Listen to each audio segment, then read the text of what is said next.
So guys, we are starting up with the next topic. We are starting with inflation. So इस पूरे lecture में we are going to study majorly 4 topics. ठीक है, हम 4 चीज़ें पढ़ेंगे इसमें. So we'll be studying up definitions of inflation. We'll be studying measures of inflation. किस किस पैरामीटर को यूज़ करके हम इन्फ्लेशन को मेजर करते हैं. Third thing we'll be studying is causes of inflation. And finally fourth thing is measures which are adopted to control inflation. ऐसे कौन से measures हैं जिनको यूज़ करके हम इन्फ्लेशन को कंट्रोल कर सकते हैं. ठीक है. So we are starting with our new topic which is definitions. So you can give this as a heading. आप ये heading दे सकते हैं inflation. So इसमें क्या है कि बहुत सारी definitions हैं जैसे inflation, deflation, reflation, stagflation, है ना. So I'll be covering all these definitions first of all.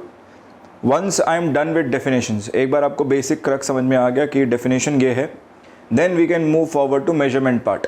हम measure करके देखेंगे कि क्या कौन कौन से metrics है, कौन कौन से parameters हैं, है ना. CPI, WPI, PPI, SPI की बात हो रही है, services price index की. So we'll talk about all of that and then we can go forward to causes and measures to control inflation. So let's begin with the first topic which is inflation itself. So what is inflation? क्या है definition inflation की? ठीक है. See, inflation is always defined as a condition where we have sustained and unchecked increase in the general price level of the commodity with fall in the purchasing power of money. So दो चीज़ें हो रही हैं यहाँ पर, right? First thing that will take place is there will be increase in the general prices. Increase in general prices. So जितने भी वस्तुएं आप देखते हैं जो हम कंज्यूम करते हैं normal day to day life में, सभी के प्राइसेस बढ़ रहे होंगे. There will be increase in general prices and second there will be fall in the value of money, fall in the purchasing power और वैल्यू ऑफ मनी. मतलब 15 दिन पहले 100 रुपये में मान लीजिए हमारे को 2.5 किलो चीनी मिल रही थी, 2.5 kgs of sugar. So am I able to buy 2.5 kgs of sugar in that same 100 rupees? No. I have to spend more. अब मुझे 120 रुपये देने पड़ रहे हैं वही same quantity of sugar purchase करने के लिए. सो ये क्या बता रहा है कि सेम क्वांटिटी के लिए ज़्यादा रुपया देना पड़ रहा है, इसका मतलब रुपए की कीमत घट रही है. So this denotes fall in the value of money, fall in the value of money, right. And this has to be sustained, मतलब एक लंबे समय के लिए देखने को मिले, निरंतर देखने को मिले, and it is going to be unchecked. See, definition itself tells you that inflation is something that can be checked. Inflation को हम चेक कर सकते हैं, अगर चेक कर लें तो ये inflation नहीं कहलाएगा फिर, है ना. हम इसके जो increase है इसको रोक देंगे, right. So the definition itself is telling you that if you have sustained an unchecked increase in the general price level of the commodity and fall in the value of money over a period of time, over a period of time,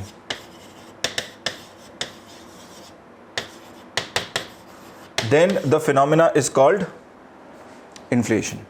ठीक है. So ये है हमारा definition of inflation itself. Now comes the question whether inflation is good or bad. Inflation economy के लिए अच्छा है या बुरा है ना. So बड़ा important question है ये, whether inflation is good or bad for the economy, right. Now generally it is considered that inflation is bad, है ना. बहुत बार हम देखते हैं ये चीज़ कि inflation को बुरा कहा जाता है, right. But is inflation bad always? No sir, right. Inflation हमेशा बुरा नहीं है अगर inflation tolerable है, right. If the rate of inflation is tolerable, right. For example, if your let's say wage increase is 8% and the price increase is 2%, 3%, 4%, right. Wage increase ज़्यादा है, salary increase ज़्यादा है और prices कम level से increase कर रहे हैं 3%, 4% से. So this inflation is tolerable then, right, and it denotes growth of the economy, right. So you have to understand that inflation can be both good and bad, right. Opposite हो जाए अगर rate of increase in prices is higher as compared to rate of increase of salaries and wages, then it is considered to be bad. ठीक है. So एक बार देख लेते हैं what is good and bad in it. So inflation क्या करता है? Inflation basically encourages you to spend, है ना. So it encourages consumer spending which is good for the economy. ये denote कर रहा है अपने आप में कि भाई लोग पैसा खर्च कर रहे हैं, ज़्यादा पैसा खर्च कर रहे हैं. So it is denoting that people are spending more and that is why production needs to be increased, right? So automatically wages will go up, and investments like house, other assets, इनके prices जो है increase करेंगे. So investments like house, their prices will generally increase because of inflation. What is the bad part regarding inflation? खराब क्या है, बुरा क्या है, right? See, now your money is able to buy less as compared to the earlier situation, as compared to before, and that is the bad aspect. पहले आप 100 रुपये में 2.5 किलो चीनी ले पा रहे थे, अब नहीं ले पा रहे, राइट? अब आपको ज़्यादा पैसा खर्च करना पड़ रहा है. So your value of money basically tends to decrease, and this is the bad part. Secondly, whenever there is going to be inflation rates, interest rates also tend to go up. जब भी हम inflation की situation देखते हैं economy में, automatically interest के rates भी बढ़ने शुरू हो जाते हैं, ठीक? जैसे अभी हमने पिछले दिनों देखा.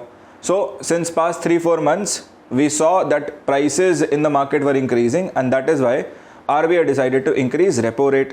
जैसे ही repo rate बढ़ाया वैसे ही banks ने भी अपने interest rates बढ़ा दिए, right? And that is why borrowing becomes more expensive now, है ना? उधार लेना अब जो है महंगा पड़ेगा. So borrowing becomes expensive. So people may not be interested to buy homes, buy cars, ठीक है? Also remember that some investments may lose on value, right? For example, if there is let's say CDs, commercial deposits हैं अगर, है ना, certificates of deposit हैं, सो इन पर क्या है, आपके इन्वेस्टमेंट्स जो हैं वैल्यू लूज आउट करेंगे, ठीक है? So some investments will gain value, whereas some investments where you are getting fixed rate of interest on it, है ना, जहाँ पर आपको एक फिक्स्ड रेट ऑफ इंटरेस्ट मिल रहा है, वहाँ पर आपकी वैल्यू कम रह जाएगी, क्योंकि इन्फ्लेशन की दर बढ़ रही है. इन्फ्लेशन की दर के अकॉर्डिंग लोन, मतलब जहां पर आपने लोन किया है वो तो नहीं बढ़ेगा, राइट? डायनामिक अगर नहीं है, if that interest rate is not dynamic, right, the rate of return is not dynamic, it is not changing, if it is fixed. So you had purchase these instruments when there was lower rate of inflation, but now due to inflation your value of those investments will keep decreasing, ठीक है? तो कुछ investments अपने value loose out करते हैं. This is the bad aspect related to inflation, ठीक है जी? Now comes again a very important question, right? So as I said that inflation is also a parameter to measure growth of the economy, है ना? ये अपने आप में एक indicator है जो डिनोट करता है कि इकोनॉमी ग्रो कर रही है, ठीक है? And that is why we say tolerable levels of inflation are good, moderate rate of inflation is good for the economy, right? Why is it good for the economy? मेरे पीछे slide show है, right? इससे आप देख सकते हैं that moderate rate of inflation is actually good because it acts as a stimulant for the economy, right? आपका मान लीजिए if I recruit you, हम आपको recruit कर रहे हैं, right? And I promise you to pay let's say 50,000 salary, and year on year basis पे you will also expect some growth in it. आप भी चाहेंगे कि 10%, 12%, 15% आपकी सैलरी में वृद्धि हो. अगर मैं आपको डे 1 पे बता दूं कि आपकी सैलरी इंक्रीज करेगी ही नहीं अगले 30 साल के लिए, जब तक आप रिटायर नहीं होते, right? So will you be interested in working? Or will any producer be interested in working?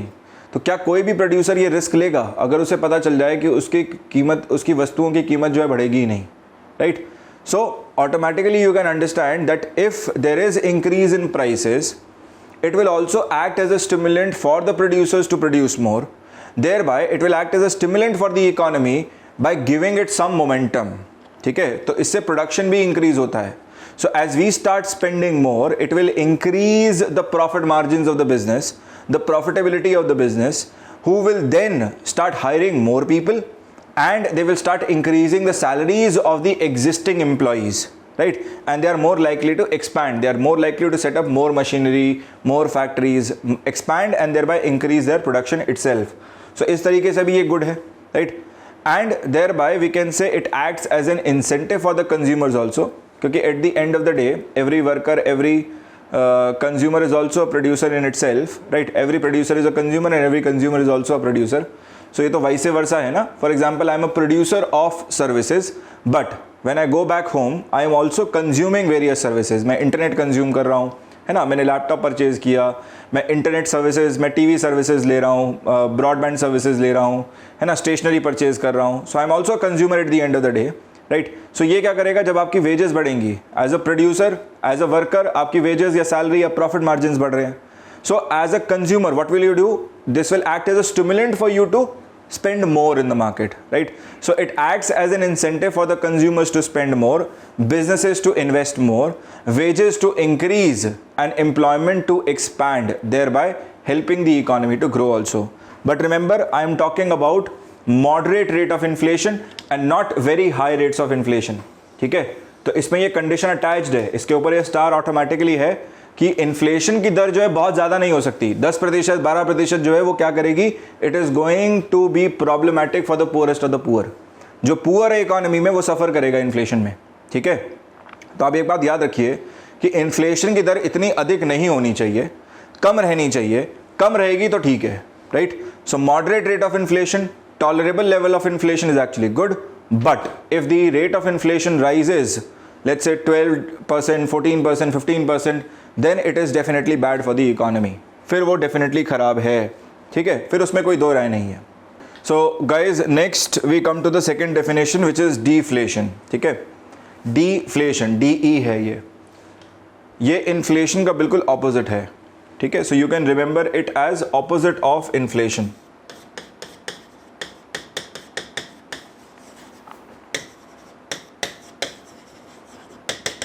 This is just opposite of inflation. Inflation में क्या हो रहा था? Inflation में we saw that there was sustained and unchecked increase in the general prices.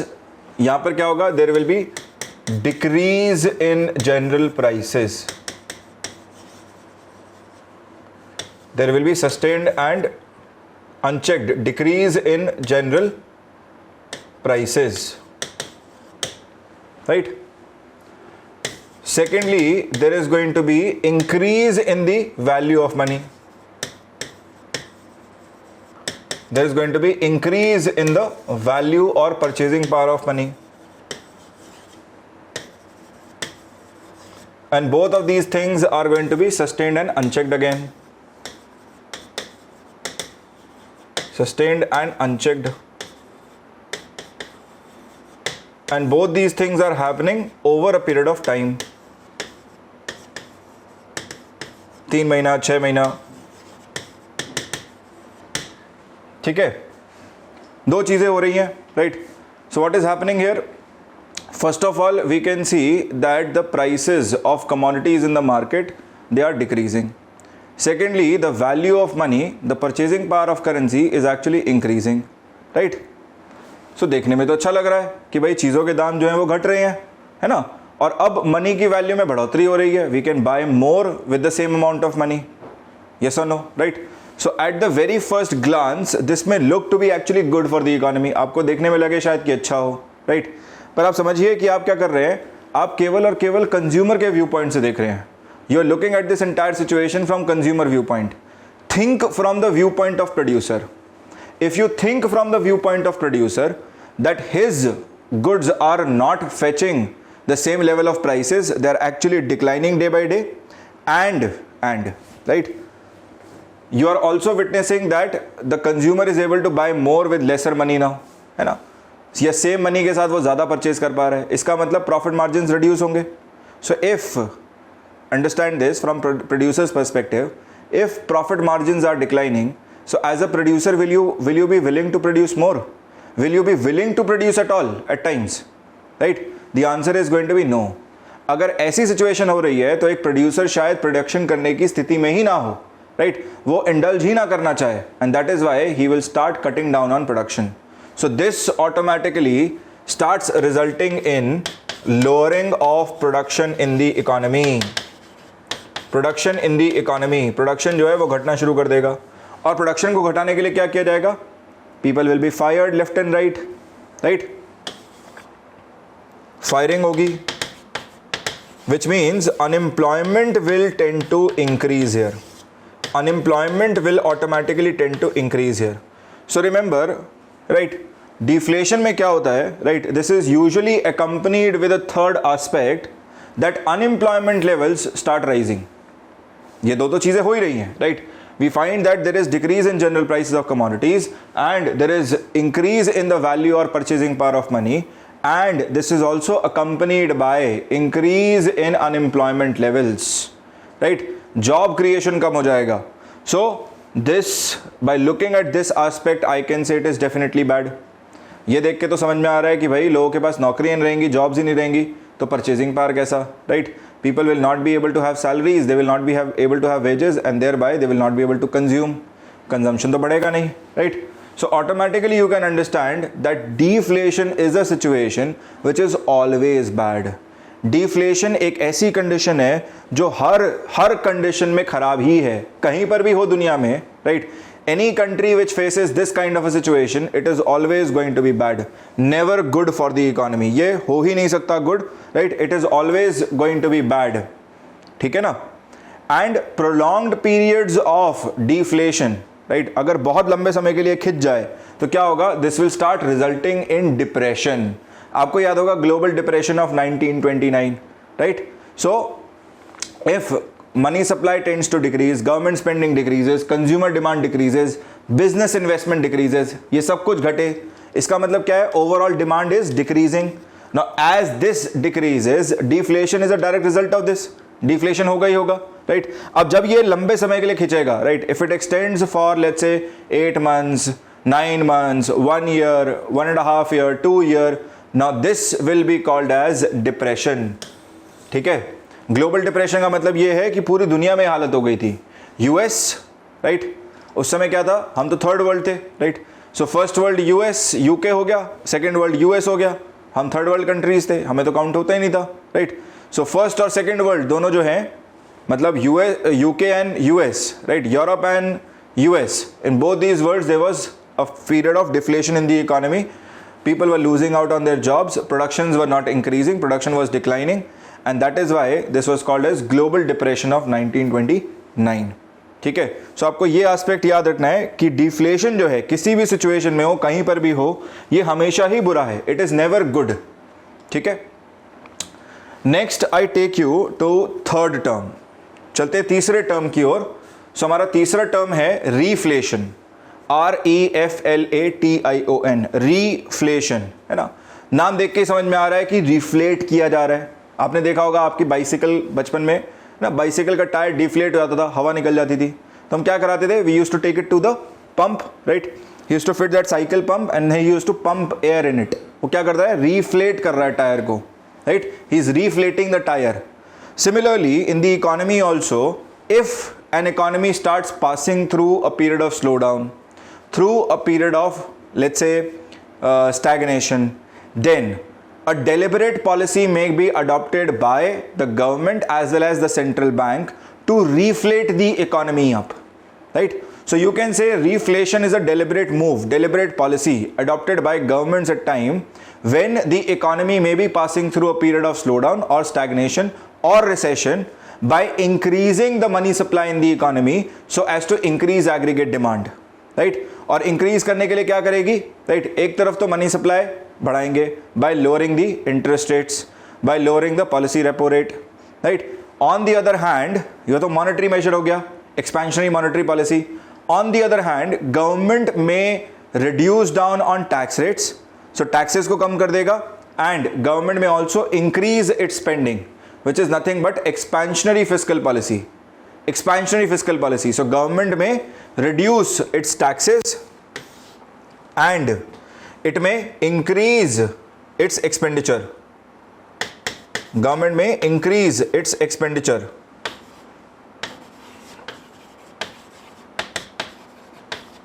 Especially towards productive sectors of the economy.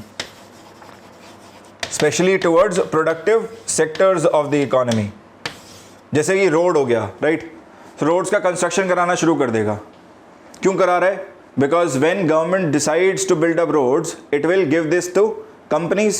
So hire करेगा, tender निकालेगा, राइट? Now these companies will buy raw material, they will buy bricks, they will buy cement, right?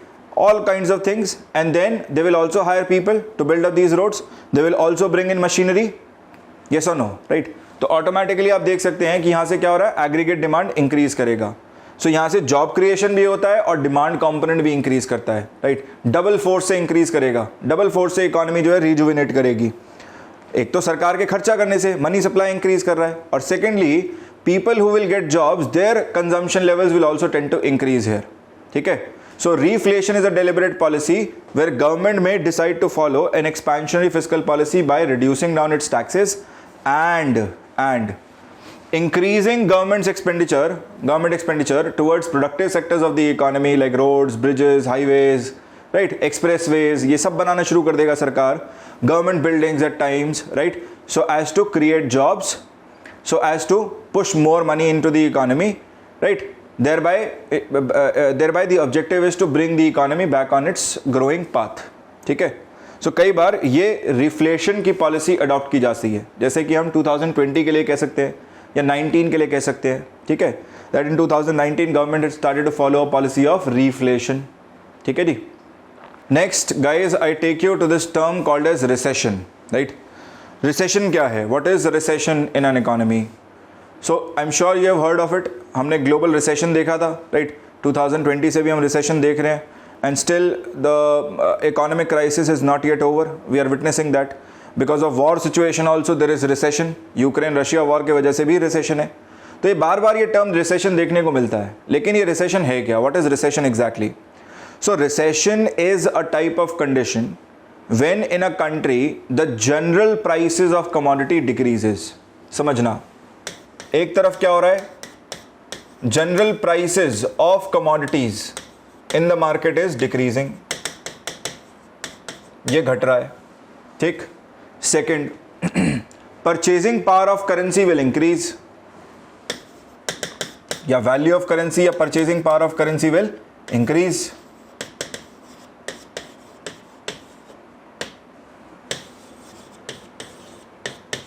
Purchasing power of currency will increase, right? But on the other hand, there will be lack of liquidity in the market. साथ ही साथ एक तीसरी condition भी इसको accompany करती है, which is, right? In fact, both these situations are created because of the third one, which is lack of liquidity in the market. Lack of liquidity in the market.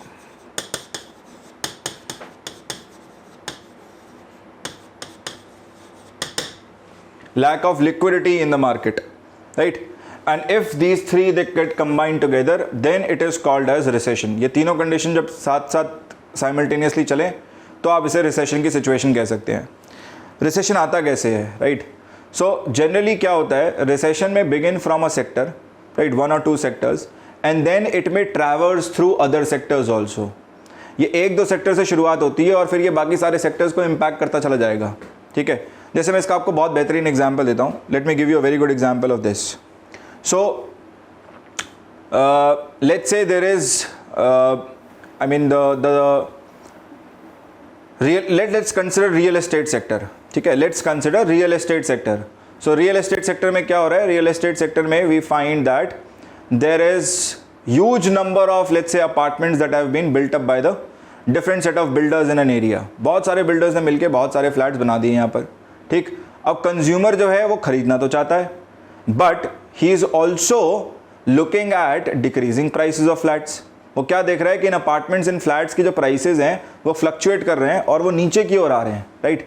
So that is why the consumer will want to delay his purchase. वो क्या कर रहा है, बार बार अपने purchase को, अपनी खरीदारी को डीले कर रहा है, राइट? कह रहा है कि 2 महीने बाद ले लूंगा, क्या पता और प्राइस गिर जाए.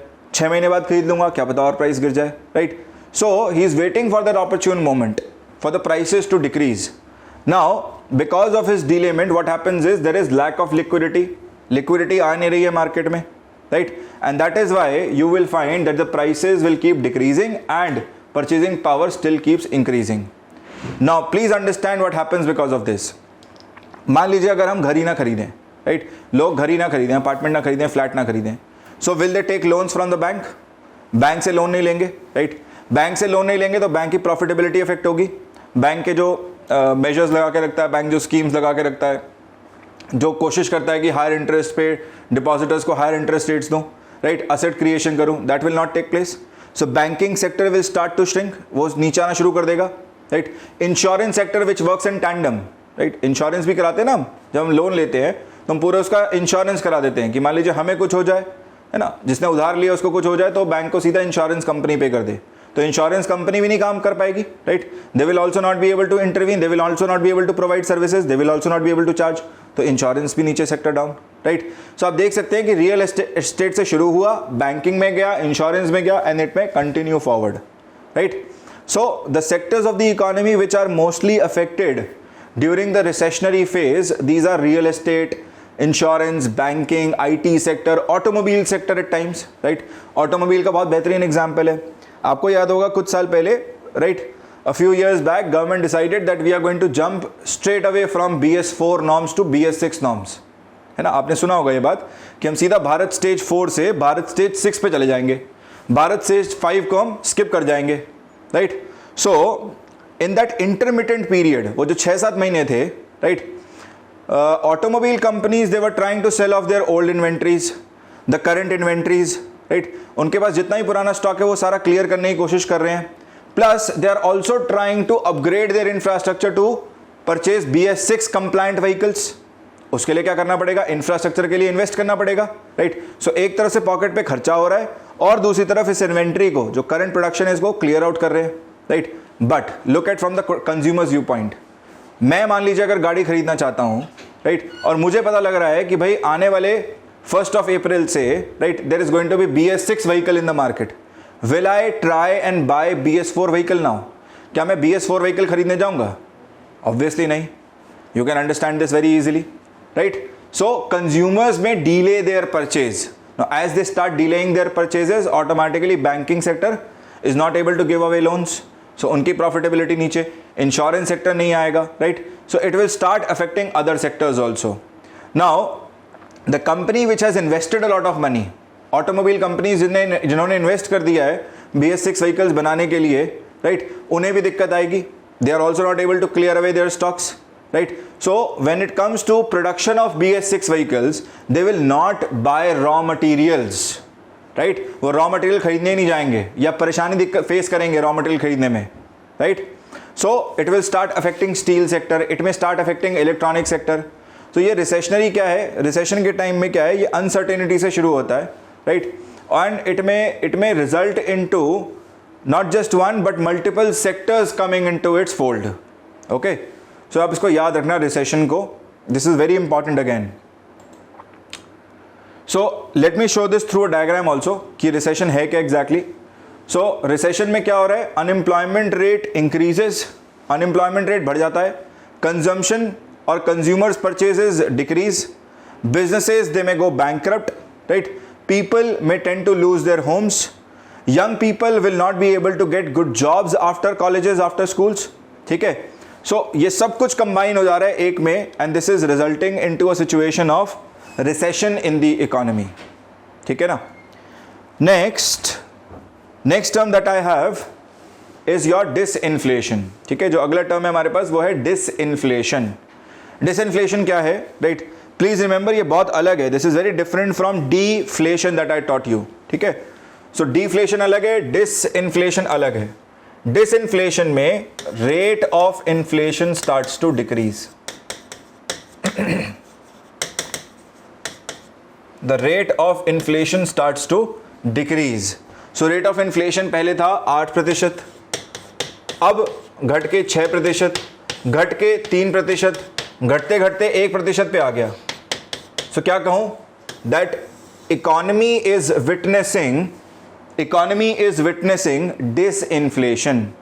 सो disinflation means a situation of fall in the rate of inflation, और we can say that there is slowdown in the rate of increase of general prices of goods and services in the country, in the economy itself, ठीक है। Simple सा phenomena है जहां पर rate of inflation में ही घटौती होनी शुरू हो जाए और ये घटता चला जाए, ठीक है। उस सिचुएशन को हम कहते हैं disinflation in the economy. So guys, the next term that I want to discuss with you is going to be stagflation. अब ये जो टर्म है stagflation, it is basically a combination of 2 words. It is combination of stagnation in the economy. Stagnation basically means that the economy is not growing, है ना। So let me write this, economy not growing, stagnate कर गया है, स्थिर हो गया है हिंदी में कहें तो। ग्रोथ एस्पेक्ट जो है वो दिख नहीं रहा है, इकोनॉमी ग्रो करने का जो प्रोस्पेक्ट है, it is not growing as per its expectation, as per it the prospect. और दूसरा टर्म क्या है, second term is going to be inflation. You combine these two words, अब ये दोनों टर्म्स को कंबाइन करो। इन्फ्लेशन तो आप समझते हैं, right, we have already talked about this term. Inflation means that there are going to be rising prices, ठीक, rising general prices, and that too sustained and unchecked with fall in the value of money, fall in the value of money over a period of time, right? This is going to be sustained and unchecked, ठीक है ना। अब आप इन दोनों को combine करो, stagnation and inflation, what you get is stagflation, what you get is stagflation, ठीक है। Plus, other than these two, there is also going to be a phenomena here, right, which will originate on its own. एक साथ में एक component एक चीज़ और हो रही है, right, which is unemployment levels are going to increase. So the economy is also going to experience rising unemployment levels, है ना। आप खुद भी समझ सकते हैं कि इकोनॉमी अगर ग्रो नहीं कर रही है, प्रॉस्पेक्ट नहीं दिख रहा है अलग अलग सेक्टर्स में, तो ऑटोमेटिकली हमारे पास क्या होगा, बेरोजगारी का लेवल बढ़ जाएगा, जॉब क्रिएशन जो है वो लो हो जाएगा, ठीक है। So thereby your unemployment levels will start to rise. अब ये होता कैसे है, राइट, हमने ये तो समझ लिया कि स्टैगफ्लेशन क्या है। स्टैगफ्लेशन एक ऐसी कंडीशन जहाँ पर तीन चीज़ें कंबाइन होकर एक साथ हो रही हैं, right, where we have stagnation in the economy, we have inflation, plus we have unemployment taking place at the same time, right. पर ये सिचुएशन आएगा कैसे, right. So let's try and evaluate how the situation will arise in an economy. मैं आपको example के माध्यम से समझाता हूं ये बात, ओके।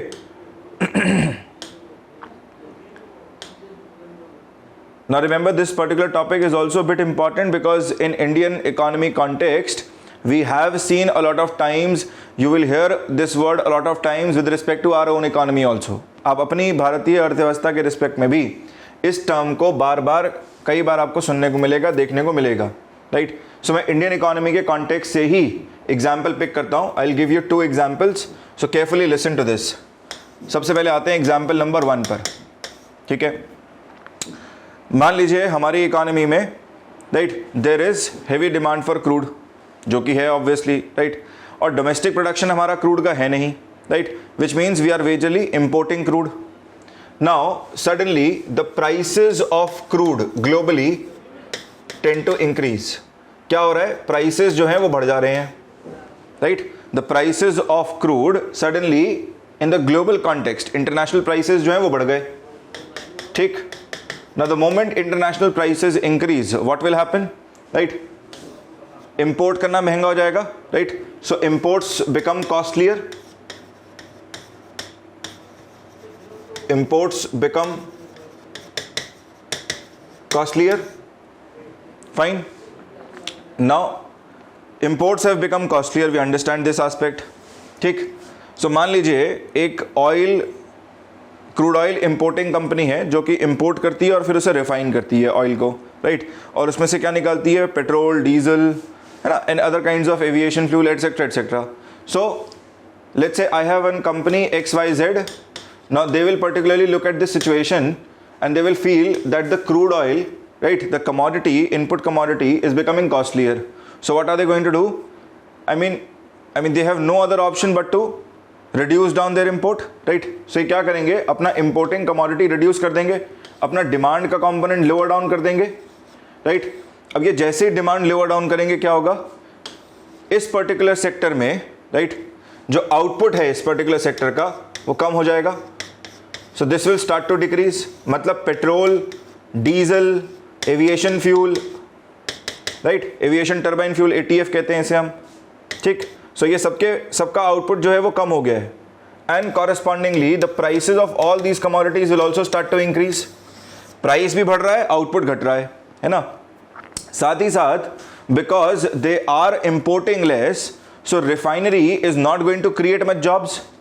सो एक तरफ जॉब्स क्रिएट नहीं हो रही हैं, राइट, हो सकता है कि एग्जिस्टिंग जॉब्स में ही फायरिंग हो जाए, फायरिंग में also take place, right, and thereby don't you think unemployment levels will tend to increase, है ना। साथ ही साथ ये भी देखना कि जितनी भी industries petrol, diesel, aviation fuel पे डिपेंडेंट है अपनी फ्यूल रिक्वायरमेंट के लिए, even those sectors, है ना, even those forward sectors will face problems. मतलब जो भी सेक्टर पेट्रोल डीजल या एविएशन फ्यूल को यूज़ कर रहा होगा, जैसे ट्रांसपोर्टेशन हो गया, इंडस्ट्रीज होगी हमारी, राइट, जो भी इसको यूज़ कर रहा होगा, दे will also start cutting down over their output, which means they will also start cutting down on costs, so they will also tend to fire labor, right? So ये क्या है, अनएम्प्लॉयमेंट लेवल एक तरफ से increase कर रहा है, right? तो पहली चीज़ तो मुझे यही दिख गई, that unemployment levels are increasing. Now second thing that I see is that the prices have started to rise, है ना. एक बहुत ही बेसिक चीज़ का प्राइस बढ़ गया है, जैसे कि fuel, right, and fuel is majorly used everywhere. किसी भी कमोडिटी को ट्रांसपोर्ट करने में आप ट्रांसपोर्टेशन सेक्टर को तो यूज़ करेंगे ही, और अगर ट्रांसपोर्ट का कॉस्ट महंगा हो गया है तो ऑटोमेटिकली हर चीज़ का दाम महंगा हो गया है, right. So general prices in the entire country, in the entire economy will start to rise. So दूसरी चीज़ मुझे दिख रही है कि जनरल प्राइसेस बढ़ेंगे यहाँ पर, साथ ही साथ देखिए तीसरी चीज़ भी हो रही है, right. So this is second thing that we talked about. तीसरी चीज़ क्या होगी, right, because output levels are declining, right. हमारे पास petrol, diesel, aviation, turbine fuel, इन सब का जो है आउटपुट गिर रहा है. So all those sectors which are using these as inputs, their output is also going to fall, है ना. सो आउटपुट उनका भी डिक्रीज होगा, मतलब जितने भी आगे सेक्टर्स हैं उनका भी आउटपुट लेवल श्रिंक करेगा. और जैसे ही आउटपुट लेवल श्रिंक करेगा, ये क्या दिख रहा है, स्टैग्नेशन दिख रहा है, रिसेशन दिख रहा है, yes or no? So I can see stagnation in the economy. So these three combined together, ये तीनों चीजें कंबाइन होने के बाद 1 2 3 ये क्या बन गया, this becomes a situation of stagflation. Now if this situation persists, if this situation continues for let's say 2-3 months, then I can definitely say it is a situation of stagflation, right? Now one thing that you have to remember, एक चीज, एक बहुत महत्वपूर्ण चीज जो आपको याद रखनी है वो ये है कि स्टैगफ्लेशन की सिचुएशन में neither expansionary nor contractionary policy will be of help. ठीक है, थोड़ी सी इंपॉर्टेंट बात है, महत्वपूर्ण बात है, समझिएगा. स्टैगफ्लेशन की सिचुएशन में ना तो एक्सपेंशनरी पॉलिसी काम आती है, ठीक है, ना ही कॉन्ट्रैक्शनरी पॉलिसी काम आती है. So neither expansionary policy would help, neither contractionary, fiscal और monetary, whatever you want to, right. आप कोई भी नीति लगाएंगे, एक्सपेंशनरी इकोनॉमिक पॉलिसी या contractionary economic policy, none of these two policies is going to be of much help. अब लगा के देखो, right. Let's say I deploy expansionary policy. Expansionary monetary policy means that I increase money supply, right, I lower down the repo rate. सो मैंने expansionary policy लगाया और मैंने money supply को बढ़ा दिया. मनी सप्लाई बढ़ने से क्या होगा, मनी सप्लाई बढ़ने से more money will start chasing lesser number of output, which means prices are further going to aggravate. Prices जो हैं वो और बढ़ेंगे, जो नीचे का तबका है, राइट, जो वीकर सेक्शंस हैं उनको और ज़्यादा प्रॉब्लम फेस होगी. यस और no? So inflation is going to worsen off. ठीक है, आप कॉन्ट्रैक्ट एक्सपेंशनरी फिस्कल पॉलिसी लगाइए, right, put down expansionary fiscal policy. Expansionary fiscal policy अगर लगाते हैं तो टैक्स रेट्स कम हो जाएंगे, राइट, टैक्स रेट्स कम हो जाएंगे और गवर्नमेंट की स्पेंडिंग बढ़ जाएगी. तो एग्रीगेट डिमांड बढ़ रही है एक तरफ से, डिमांड बढ़ाने से प्राइसेस और बढ़ेंगे, right. More demand means more number of people, more number of demand will start chasing fewer number of goods. Output तो इंक्रीज कर नहीं रहा है, राइट. सो फर्दर प्राइसेस को इंक्रीज कराएगा, इन्फ्लेशन की सिचुएशन को वर्सन ऑफ कराएगा, राइट. टैक्सेस कम करने के कारण भी, है ना, डिमांड कंपोनेंट और बढ़ेगा, which means more people chasing fewer number of goods now. ठीक है ना. सो ये सिचुएशन, एक्सपेंशनरी पॉलिसी जो है यहाँ पर काम नहीं करेगी. कॉन्ट्रैक्शनरी अप्लाई करो, right, you apply contractionary policy. Contractionary में हम क्या करते हैं, मॉनेटरी पॉलिसी के अंडर हम जो है इंटरेस्ट रेट्स को बढ़ा देते हैं, right. So we increase repo rate, thereby increasing the interest rates. मतलब अब जो इंडस्ट्रीज अभी प्रोडक्शन करने की कैपेसिटी रख रही थी, right, industries which were still in a position to produce, increase their production, now they will start facing problem, वो भी स्टैग्नेट कर जाएंगे, राइट. तो आप क्या करेंगे, आप ये जो प्रॉब्लम है ना, जॉब क्रिएशन का, फायरिंग का, अनएम्प्लॉयमेंट इंक्रीजिंग का, आप इसको एग्रेवेट कर देंगे. ठीक है ना. सो आप समझिए कि ये दो डायमेट्रिकली ऑपोजिट चीजें एक साथ हो रही हैं, है ना. हम एक्सपेंशनरी लगाएं या कॉन्ट्रैक्शनरी लगाएं, पॉलिसी जो है वो कभी किसी भी हेल्प का नहीं होगा, राइट. सो इस केस में neither expansionary will be helpful, neither contractionary nor contractionary is going to be helpful. तो सवाल ये उठता है कि sir what is going to be helpful then, है ना. ये नहीं लगा सकते, वो नहीं लगा सकते, तो क्या लगाएं फाइनली. बहुत सिंपल सा लॉजिक है, राइट? इकोनॉमी में you have to understand the point where the problem is generated, at that point itself you will have to apply the solution, right? आपको सोल्यूशन वहीं ढूंढ के लगाना पड़ेगा जहां से प्रॉब्लम का शुरुआत हुई है। प्रॉब्लम की शुरुआत हुई कहां से है, right? So I can very clearly see that the problem has originated because of increase in international prices, right? Because of higher dependency on crude oil, right? So अगर मैं इस हायर डिपेंडेंसी को कट डाउन कर दूं, if I am able to cut down on this higher dependency of crude, right, or somehow able to evade this higher international price, then I will find a solution, right? अब आप इसको जो Ukraine Russia war है उसके context में जरा सोच के देखिए, राइट? यूक्रेन रशिया वॉर के चलते प्राइसेस बढ़े, राइट? भारत ने फिर भी सभी देशों के अगेंस्ट जाके क्या किया, इंपोर्ट चालू रखा रशिया से, राइट?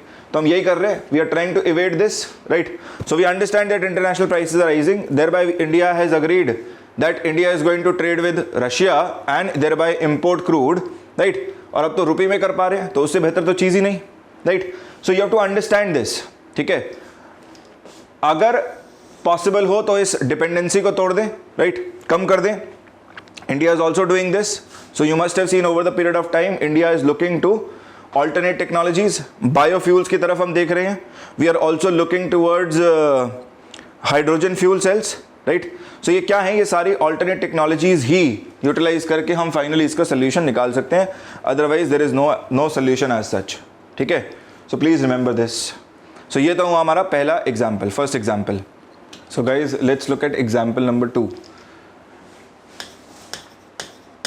दूसरा एग्जाम्पल स्टैगफ्लेशन का, भारतीय इकोनॉमी के कॉन्टेक्स्ट से ही देखेंगे, ठीक है? So at times you must have noticed that in certain particular seasons our monsoons do not provide rainfall in the form of expectation itself, है ना? तो किसानों का जो एक्सपेक्टेशन है कि रेनफॉल इतना रहेगा उतना रहेगा, राइट? बट फाइनली हमें देखने को मिलता है कि रेनफॉल कम रहा, है ना? या फिर कई हिस्सों में बहुत तेज़ हुआ, तो उसकी वजह से कई बार फसलों को नुकसान होता है। So at times in agriculture sector only, because of monsoon failure, we may find that agriculture sector itself gets affected, ठीक? सो एग्रीकल्चर सेक्टर में फार्मर ने इन्वेस्टमेंट कर दी, अब वेट कर रहा है मानसून्स का, रेनफॉल का, राइट? बट मानसून फेलियर हो गया है, and thereby we expect that output of agriculture is definitely going to suffer. तो यहाँ से पहली चीज़ तो हमें दिख रही है कि आउटपुट अपने आप में कम निकलेगा ही निकलेगा, ये सफ़र करेगा ही करेगा, बिकॉज एग्रीकल्चर में, है ना, जो रेनफॉल का कंपोनेंट है, वाटर जो इरिगेशन वाला पार्ट है, वो प्रॉपर उसे मिल नहीं पाया क्रॉप को, right? Secondly we will also find that because farmer has invested money and he is not able to get the desired amount of output, he will also not be deploying labor to harvest the crop, right?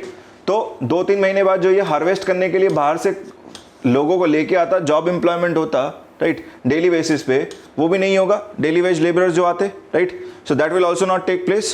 सो यहाँ से मुझे नजर आएगा कि एकदम से unemployment level बढ़ जाएगा, right? Because job creation in agriculture sector will not take place this year, specially at the time of harvest itself, right? Thirdly, I will also find that there is decrease in output and demand component for food at least is not going to reduce. भाई अगर लोग हैं देश में खाने के लिए, right? खाने की पूर्ति सबकी ही करनी है, ज़रूरत सबकी ही है, food is a basic requirement of life, thereby prices are going to remain quite high, right? So now look at the scenario. आप तीनों चीज़ें देखो एक साथ, right? आपको क्या क्या दिख रहा है? On one hand you find that there is stagnation in economy, output levels नीचे जा रहे हैं, right? एग्रीकल्चर का नीचे जाएगा तो बाकी आगे की जितनी इंडस्ट्रीज हैं जो डिपेंड करती हैं एग्रीकल्चर पे, right, they are going to suffer, so output levels are going to remain low, stagnation दिख रहा है। First, I find prices are going to remain high. अगर फूड का प्राइस हाई है, right, everybody consumes food, so out of pocket expenditure on food is going to increase, thereby cost of all goods and services is also bound to increase, ठीक है?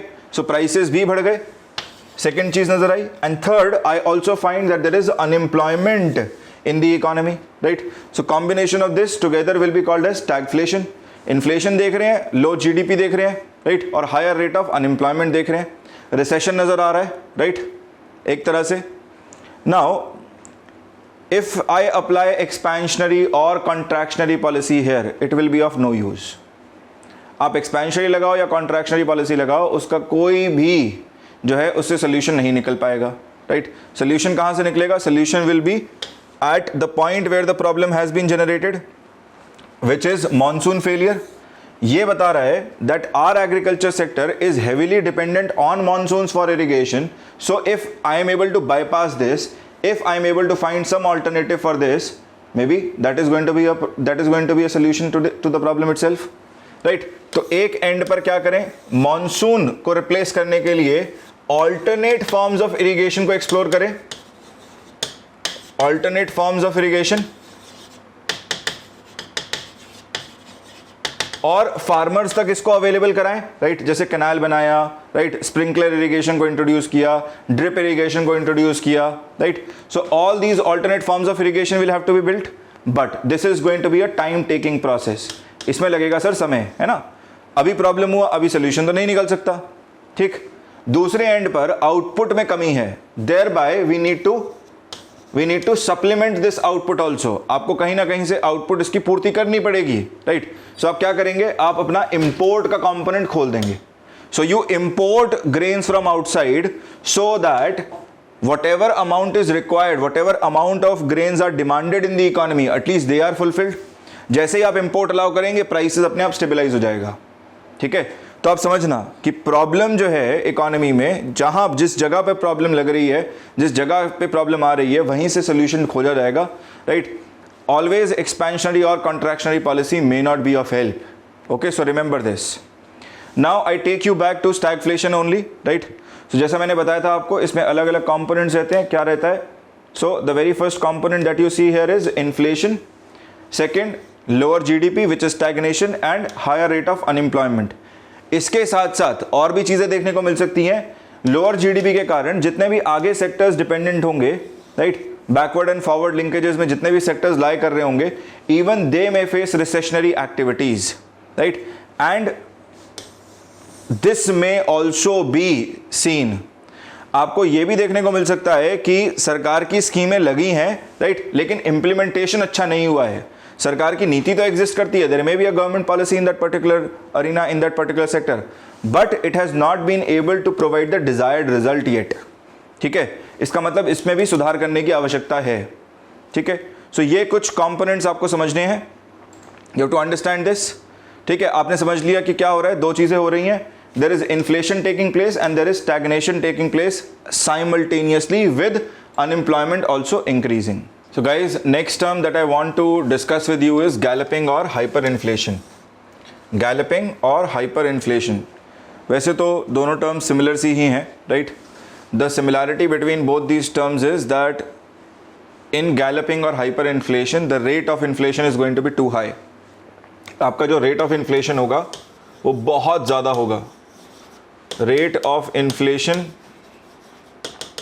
is going to be too high, you know, and this particular situation has taken place quite a lot, right? One of the first countries ever, I mean, which recorded this, जहाँ पर हमारे पास documented proof है कि हमें galloping या hyperinflation देखने को मिला, that was Germany after World War I. Germany after World War I. Right, and then many other countries, they have faced galloping or hyperinflation. For example, Soviet Rus after disintegration of USSR, right? So Soviet Russia में देखने को मिला था ये. फिर उसके बाद हमने जिम्बाब्वे में देखा ये. We have also seen this in Venezuela. और सबसे recent जो अभी क्राइसिस हुआ है श्रीलंका का, वहाँ पर भी हमने यही कहानी, यही सेम स्टोरी देखी है. We have seen the price of commodities rising by so much high degree, right. The rate itself may touch 4 digit mark at times. ठीक है, सो यहाँ पर क्या होता है, डेली बेसिस पे प्राइसेस बहुत तेज़ी से उसके दाम बढ़ते चले जाते हैं. ठीक है, So remember, galloping or hyperinflation is simply a type of condition when the country or the economy experiences very high rate of inflation in itself. And the rate of inflation may be so high that it may even touch the 4-digit mark, which is 1000% in itself. है ना, 1000% आपको देखने को मिल रहा है कि 6 महीने में 1000% दाम बढ़ गए हैं. ठीक है, 100% का मतलब हो गया कि दुगने हुए हैं. So you can understand. ठीक है, so I mean the rate of inflation is so high that people of the economy may lose their faith in currency itself. So ज़्यादातर बार यही देखने को मिलता है कि लोग जो होंगे वो अपनी करेंसी में फेथ जो है वो खो देंगे, right. They may feel that their currency is not ample to purchase the goods that are required by them in the market. So the purchasing value of money basically drops by a very high degree, right, and thereby the only solution may be government can think of government may bring in a new stable form of currency, right, and meanwhile people may switch to barter system. तो ये कुछ possible alternatives हो सकते हैं, possible solutions हो सकते हैं, right. So galloping और hyper inflation के केस में rate of inflation अपने आप में बहुत ज़्यादा हो जाएगा. ठीक है, और फाइनली लोगों को बार्टर सिस्टम पे शायद स्विच करना पड़े, जैसा कि जिम्बाब्वे में देखने को मिला था. So people they had lost faith in their own currency system and thereby they had to switch over to the system of barter in itself. और सरकार क्या कर सकती है अपने एंड पर? Government may think of bringing in an alternate form of currency which has a stable unit of value. Okay, so ये है हमारा गैलपिंग और हाइपर इन्फ्लेशन. सो गाइज, ये एक डायग्राम है, राइट. इस फिगर के थ्रू आप समझ सकते हैं. So this is something that took place in Sri Lanka also. I hope you remember, right? So वहाँ पर सरकार ने promises किए कि भाई हम जो है सेक्टर्स जो है उनमें वो रिवैम्प करेंगे. फॉर एग्जांपल ऑर्गेनिक फार्मिंग को सपोर्ट किया, ठीक है, जिसकी वजह से एग्रीकल्चर प्रोडक्शन सफ़र किया. Then they started to create more and more of government jobs, right, thereby increasing the burden of the government. And now government in order to bear this burden started printing more money. ठीक, तो शुरुआत कहाँ से हो रही है? It basically starts when the country itself और the government itself decides to print more and more of money. अब जैसे जैसे मनी छाप रहे हैं, राइट, प्रोडक्शन लेवल तो कॉरस्पॉन्ड नहीं कर रहा है. The production level of the economy is not corresponding to the level of money supply, increase in money supply. Money supply बहुत अधिक है, राइट. तो ये क्या होगा? This increased money supply will start chasing too few of goods. And as you keep increasing this money supply more and more and more and more, the problem keeps worsening. ठीक है, so hyperinflation is when the prices of goods are going to increase by a very heavy margin, है ना. They may even rise by more than 50%, 60% in a month. ठीक है, so instead of tightening the money supply to stop inflation, government just keeps printing more and more and more and more. So this means that with too much of currency sloshing in, coming in the market, prices they will keep skyrocketing. ठीक है, तो एक बहुत simple सा diagram है, simple सा figure है जिसके थ्रू आप इस चीज़ को समझ सकते हैं, हाइपर इन्फ्लेशन को. Guys will continue the remaining topics in the next part.